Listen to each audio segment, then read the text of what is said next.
Neeru Chaudhary ma'am को तो salute है।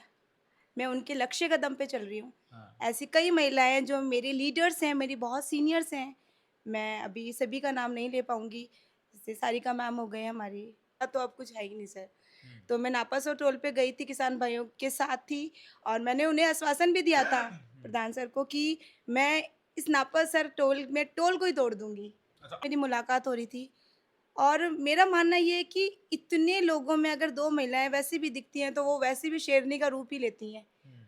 और हम शेरनी मान लो या हमें एक्टिव मान लो, आप कोई भी नाम दे सकते हो। नमस्कार, आपका स्वागत है। हमारा मंच उन युवाओं के लिए भी है, जो युवा चाहे राजनीति का स्तर हो या फिर अपना निजी स्तर हो, उसमें वो कहीं न कहीं आगे बढ़ते हैं। उद्योगपति के क्षेत्र में आगे बढ़ें या फिर राजनीति के सफ़र में आगे बढ़ें। इनका नाम शनीला जी है। शनीला खान नाम उस वक़्त चर्चाओं में आता है, जब Ramniwas Kookna Ayushman heart care centre का वो प्रदर्शन चल रहा था। सूरतगढ़ से पैदल चलने की बात हो या फिर नापासर टोल से वहाँ पर उस प्रदर्शन धरने की बात हो। शनीला खान अपने आप में एक नया नाम है, लेकिन धीरे-धीरे कांग्रेस के महासचिव बनाने के बाद में जिस प्रकार से युवा नेता रामनिवास कूकना के सारथी बनकर उस लड़ाई को लड़ने में ये सक्षम रहे हैं, चाहे वो नीरू चौधरी की बात हो, तो इनका साक्षात्कार करना बेहद ज़रूरी था। तो इनसे हम जानते हैं कि वो सफ़र था, वो कैसा रहा, वो संघर्ष था, वो कैसा रहा। नमस्कार मैडम, नमस्ते सर। आप कांग्रेस से महासचिव हैं। यस, महिला कांग्रेस बीकानेर महासचिव। कितना टाइम हुआ मैडम आपको? सर मुझे 1 मंथ कंप्लीट हो गया 21st को। हुँ। तो फिर 1 महीने में पैदल चलना, 1 महीने में रामनिवास कूकना के मतलब साथ आना, उस भयंकर लड़ाई को लड़ना गर्मी के अंदर, ये क्या कहाँ से प्रेरणा मिली? सर मुझे ऐसे बताया गया और मैं खुद भी ये मानती हूँ, जब तक आप खुद से कुछ नहीं करेंगे, तब तक आपको कहीं भी खड़े भी नहीं हो सकते। मेरा मानना ये है कि अगर मैं रामनिवास भाई के साथ इस आंदोलन में आई, तो मुझे ये लगता है कि आज वो पीड़ा एक एक परिवार की नहीं थी, वो दर्द एक परिवार का नहीं था, वो दर्द कल को मेरा भी हो सकता है, मेरी भी माता है, मेरे भी घर में सदस्य हैं। अगर वो लड़ाई वो भाई लड़ रहे थे आयुष्मान हार्ट केयर के लिए और बीएल स्वामी के लिए, तो वो लड़ाई में मेरा जाना बिल्कुल ज़रूरी था क्योंकि मैं ये लड़ाई खुद की समझ रही थी और अगर मैंने भाई का साथ दिया, तो वो ये लड़ाई नहीं सोची कि उसमें एक पीड़ित परिवार है, उसमें सभी पीड़ित परिवार थे और आने वाला हो सकता है वो पीड़ित परिवार मेरा भी हो। अगर उसमें हम सच्चाई में जीतते हैं, समय आने पर मैं ऊपर वाले से दुआ करूँगी कि हम जीतें और सफल हों और बीएल स्वामी को अरेस्ट किया जाए और उसकी एक सख्त खिरा कार्रवाई की जाए उसके अभी ये धरना प्रदर्शन है जो थमा है या फिर आगे भी कहीं हो सकता है? सर, जितनी मुझे अभी नॉलेज है, जितनी मेरे भाई से बातचीत हुई है, दिवाली पे मेरी राम-राम हुई थी, उसके बाद उन्होंने मुझे इन्फॉर्मेशन दी कि वो आने वाले समय में एक घोषणा करेंगे, जिसमें वो बड़ा आंदोलन रखने का बता रहे हैं। तो मैं उनके साथ कंधे से कंधा लड़ा के तब भी खड़ी हूँ और मेरी बहन नीरू चौधरी भी उनके साथ है और मैं तो चाहूँगी समस्त महिला जो भी पॉलिटिक्स से जुड़ी हुई हैं, वो ये ना सोचें कि रामनिवास जी का ये धरना था या रामनिवास इस आंदोलन में आगे जा रहे थे, नहीं। वो पीड़ित परिवार का था और उस पीड़ित परिवार के साथ हम भी हैं और आप भी बढ़-चढ़ कर आगे आएँ। अच्छा, अब जब सूरतगढ़ से आप जब आ रहे थे, आपका वॉक है जो चलने का जो स्टाइल है, गर्मी में चलते आ रहे थे, साथ में नीरू चौधरी थे, वो भी साथ थे। तो बात चली थी कहीं, एक मैं आपकी वीडियोज़ देख रहा था, लाइव कोई भाई चल रहा था अपने किसी फ़ेसबुक आईडी से, तो उसने लिखा कि बीकानेर की शेरनियाँ हैं जो अब लड़ाई के लिए आगे आ रही है। तो जब उस भाई ने संबोधित किया, हालाँकि अभी वो वीडियो मिलेगा या नहीं मिलेगा, क्या आप मानते हैं कि वाक़ई में उस भाई ने सही किया कि बीकानेर की शेरनियाँ सूरतगढ़ से रवाना हो गई थी पैदल? भाई के साथ हम यहाँ बीकानेर से तो गाड़ी से गए थे, फिर हमने उन भाई को वहाँ इंदिरा पार्क में उनको जॉइन किया, उसके बाद हम 10 या 12 किलोमीटर चले। पर मेरा जोश ये था कि मैं बीकानेर तक आऊँ। कहीं न कहीं कहते हैं ना कि कदम रुक ही जाते हैं और वो मेरे कदम रुके क्योंकि मैं एक महिला होकर भी थोड़ी तो वीक हो पड़ ही जाऊँगी। हुँ। जहाँ चलने का सफ़र आता है, जहाँ बोलने का सफ़र आता है, मैं 24 घंटे नहीं 24 आवर्स नहीं बोल सकती, मैं 24 आवर चल भी नहीं सकती। बट मैंने कोशिश करी, मैं 12 किलोमीटर तक भाई के साथ आई और मैंने मतलब उनको इतना सहयोग दिया कि मैं सबसे आगे चल रही थी और मेरे नारे थे वो सबसे अलग थे। हुँ। सबसे अलग थे और उसमें बीएल स्वामी के खिलाफ मेरे बनाए हुए नारे थे जिसमें पता चल रहा था कि मैं कितनी मतलब इस लड़ाई में इन्वॉल्व्ड हो चुकी हूँ और मैं चाहती हूँ कि बीएल स्वामी को गिरफ्तार किया जाए और उसका अस्पताल बंद हो। खुद को बीकानेर की शेरनी संबोधित करवाना, इस पे मैं कमेंट वापस चाहूँगा आपके कैसा लगा बीकानेर की शेरनी?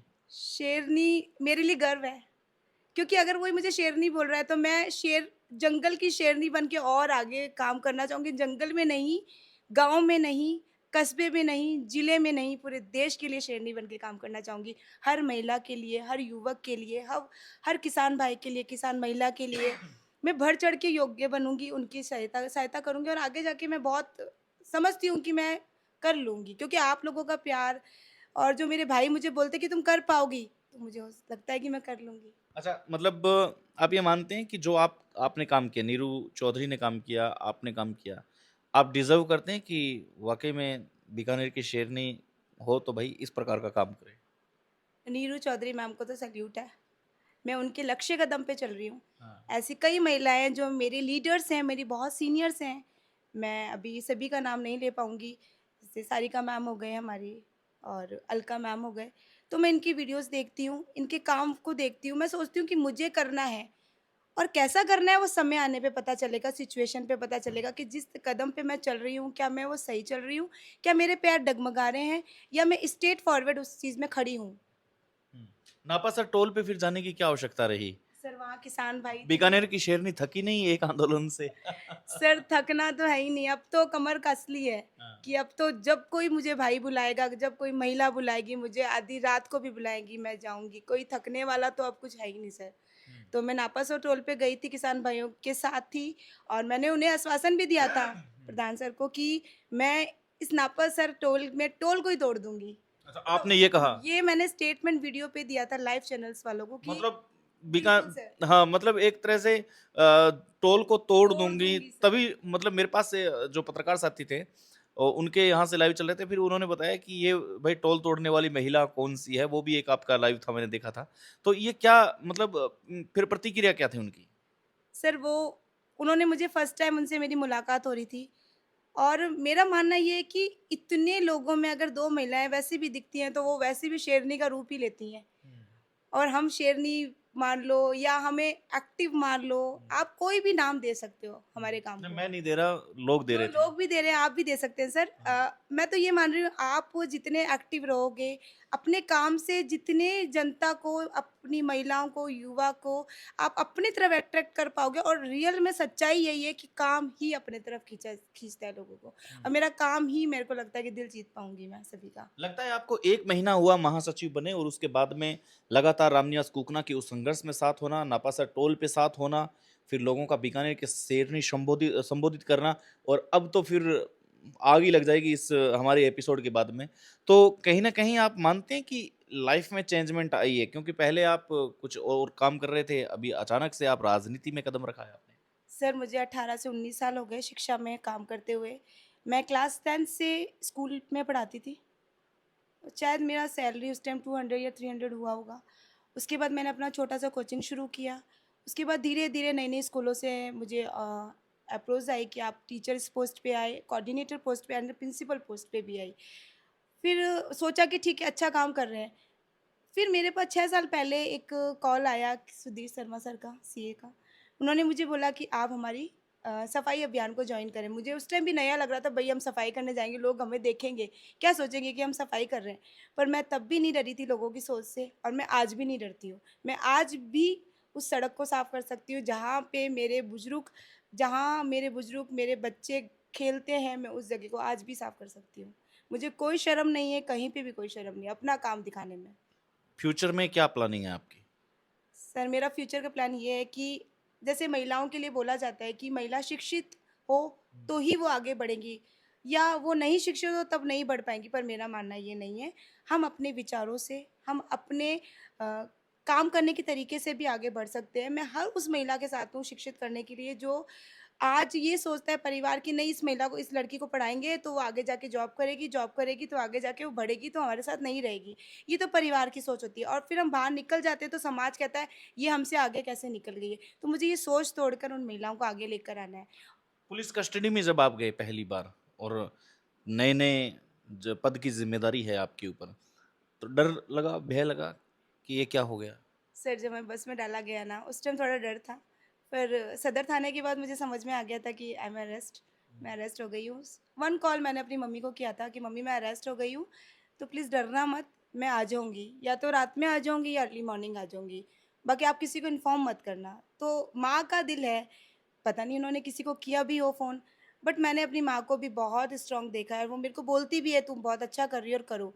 बाकी एक महिला का अरेस्ट होना समाज के लिए भी एक स्वाभाविक सी बात नहीं है, एक लड़की के लिए भी स्वाभाविक सी बात नहीं है, और जिस फील्ड में आप शिक्षा में चल रहे हो तो वहाँ किसी को पता चलता है तो वो वैसे भी करते हैं, अच्छा तुम अरेस्ट होकर आई हो। पर वो अरेस्ट ऐसा नहीं था कि हमने कोई चोरी की थी। हम सिर्फ़ एक पीड़ित परिवार को, ऐसे अनेक पीड़ित परिवार को न्याय दिलाने के लिए लड़ रहे थे। जिस लड़ाई के अंदर लाठीचार्ज हुआ, उस लाठीचार्ज में हमने लाठियाँ भी खाई हैं, अपने भाई को भी बचाया था और हम चाहते थे कि अधिक से अधिक लोग हमारे प्रशासन की लाठियों से बचें और बाकी डर। अंतिम प्रश्न है, रामनिवास कोकना को आपने करीब से देखा है उस आंदोलन में, कैसा व्यवहार है, कैसा मतलब फ्यूचर के बड़े नेता बनने की रेस में हैं, लोग उनको देखना चाह रहे हैं बड़े नेता की तर्ज पे, क्या लगता है आपको रामनिवास कोकना में वो क्वालिटी है? सर रानवास भाई से जब मेरा मिलना हुआ था 3 से 4 बार मैं उनके धरने पे गई थी। जितने बार मेरा उनसे मिलना हुआ, उनके विचार, वो खुद भी नहीं डरते और जो उनके पास बंदा बैठता है उसको भी नहीं डराते। वो कहते खुलकर तुम भी आओ और मैं भी खुलकर आया हूँ। राजनीति खेलेंगे, सच्चाई से खेलेंगे, प्यार से खेलेंगे, समझा के खेलेंगे। ये 3 चीज़ें अगर हमारे साथ किसी भी राजनीति नेता के पास या किसी हम जैसी महिलाओं के पास अगर 3 चीज़ें मिलती हैं हमें, कि हम डरे नहीं, आगे बढ़े और हमें जो सपोर्ट कर रहा है वो भी यही बोले, तो फिर हम भाई के साथ ही हैं और भाई हमारे साथ हैं। थैंक यू सो मच, बहुत बहुत आभार। तो जब इनको संबोधित किया गया सूरतगढ़ से, तो कमेंट्स में ये चल रहा था कि 2 शेरनियाँ हैं जो बीकानेर की ओर आ रही है। उस वक्त इनका ध्यान आकर्षित हुआ। हालांकि उस कमेंट को इतना बबलिंग नहीं किया गया, लेकिन अब लगता है हमें कि हमारे इस प्लेटफॉर्म के ऊपर आने के बाद में शायद आप गली में मोहल्ले में इनको जाते हुए देखेंगे, तो हो सकता है कि इनको आप शेरनी कह के संबोधित करें। तो अगर लोग आपको बीकानेर की शेरनी कह के संबोधित करेंगे तो कोई दिक्कत होगी, आपको प्रॉब्लम होगी? सर एक बीकानेर की शेरनी से अभी बहुत एक हुआ था, वो एक मैम थे तो काफ़ी वो वैसे नहीं, हाँ, नहीं, एक सम्मानित ओरिजिनल, तरीके हाँ, से सम्मानित कि तरीके से। ये निडर है। हाँ, लोग तो अब कहेंगे, क्योंकि लोग तो बिल्कुल। ऑलरेडी आपको कहने लगे, हाँ क्योंकि जी आपने सर। जैसे कहा कि टोल तोड़ देंगे। मैंने तो यही बोला था प्रधान जी को, सर आप पीछे हो जाओ, पुलिस के आगे मुझे कर हाँ, देना, मैं काँच-वाँच सब तोड़ दूँगी। तो तभी तो लोग संबोधित तोड़ कर रहे हैं दूँगी और उन आपको। छोरों को बुला के और उनके कान के नीचे और दे दूँगी। हाँ, तो तभी तो लोग आपको शेरनी कह तो रहे हैं बस फिर। मुझे वही शेरनी वाला टैग ऐसा चाहिए कि मैं एक्टिविटी से अपने आगे मुझे लोग शेरनी बोले, और एजुकेशन शिक्षा के अंदर मुझे जो सम्मान दिया जा रहा है उसी सम्मान से मैं चाहती हूँ कि मैं आगे बढ़ूँ। Thank you so much. तो ये आपका डर था, वो जायज़ था, लेकिन लोग हैं, आपके फ़ैन हैं, तो वो आपको किस नाम से संबोधित करते हैं, या आपको और हमें दोनों को एक्सेप्ट है, जो करना ही पड़ेगा कहीं न कहीं इन्फ्लुएंसर होने के नाते। तो थैंक यू सो मच, बहुत-बहुत आभार। तो ये मुलाकात थी, जो मुलाकात सामान्य व्यक्तित्व से बहुत ऊपरी व्यक्तित्व तक मिलाने की कोशिश थी। नेक्स्ट मुलाकात किसी और व्यक्तित्व के धनी से, तब तक के लिए नमस्कार, जय हिंद।